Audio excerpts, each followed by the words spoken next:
ಖ್ಯಾತಿಯ ಶ್ರೇಯಸ್ ಮಂಜು ನಾಯಕನಾಗಿ ನಟಿಸಿರುವ ಬಹು ನಿರೀಕ್ಷಿತ ದಿಲ್ದಾರ್ ಸಿನಿಮಾದ ಫಸ್ಟ್ ಲುಕ್ ಟೀಸರ್ ಬಿಡುಗಡೆಯಾಗಿದೆ. ಮಧು ಗೌಡ ಗಂಗೂರ್ ನಿರ್ದೇಶನದ ಈ ಚಿತ್ರದಲ್ಲಿ ಶ್ರೇಯಸ್ ಹಿಂದೆಂದೂ ಕಾಣಿಸಿಕೊಳ್ಳದ ರಗಡ್ ಮಾಸ್ ಅವತಾರದಲ್ಲಿ ಅಬ್ಬರಿಸಿದ್ದಾರೆ. ಏನ್ಷಿಯಂಟ್ ಮೂವೀಸ್ ಬ್ಯಾನರ್ ಅಡಿಯಲ್ಲಿ ಆರ್ ಸಂತೋಷ್ ಕುಮಾರ್ ನಿರ್ಮಿಸಿರುವ ಈ ಚಿತ್ರವು ವಿಭಿನ್ನ ಪ್ರೇಮ ಕಥೆಯುಳ್ಳ ಪಕ್ಕಾ ಆಕ್ಷನ್ ಎಂಟರ್ಟೈನರ್ ಆಗಿದೆ. ಈ ಚಿತ್ರದ ಮೂಲಕ ಖ್ಯಾತ ನಟ ಶರಣ್ ಅವರ ಸೋದರ ಸೊಸೆ ಕೀರ್ತಿ ಕೃಷ್ಣ ನಾಯಕಿಯಾಗಿ ಸ್ಯಾಂಡಲ್ವುಡ್ಗೆ ಪಾದಾರ್ಪಣೆ ಮಾಡುತ್ತಿದ್ದಾರೆ.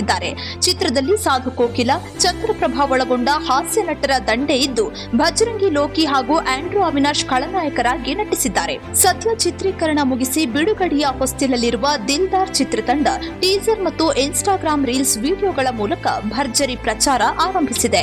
ಚಿತ್ರದ ಝಲಕ್ ಸೋಷಿಯಲ್ ಮೀಡಿಯಾದಲ್ಲಿ ಸಖತ್ ವೈರಲ್ ಆಗ್ತಿದ್ದು ಚಿತ್ರತಂಡ ಸದ್ಯದಲ್ಲೇ ಸಿನಿಮಾದ ಪ್ರಮುಖ ಅಪ್ಡೇಟ್ಗಳನ್ನು ಹಂಚಿಕೊಳ್ಳಲಿದೆ.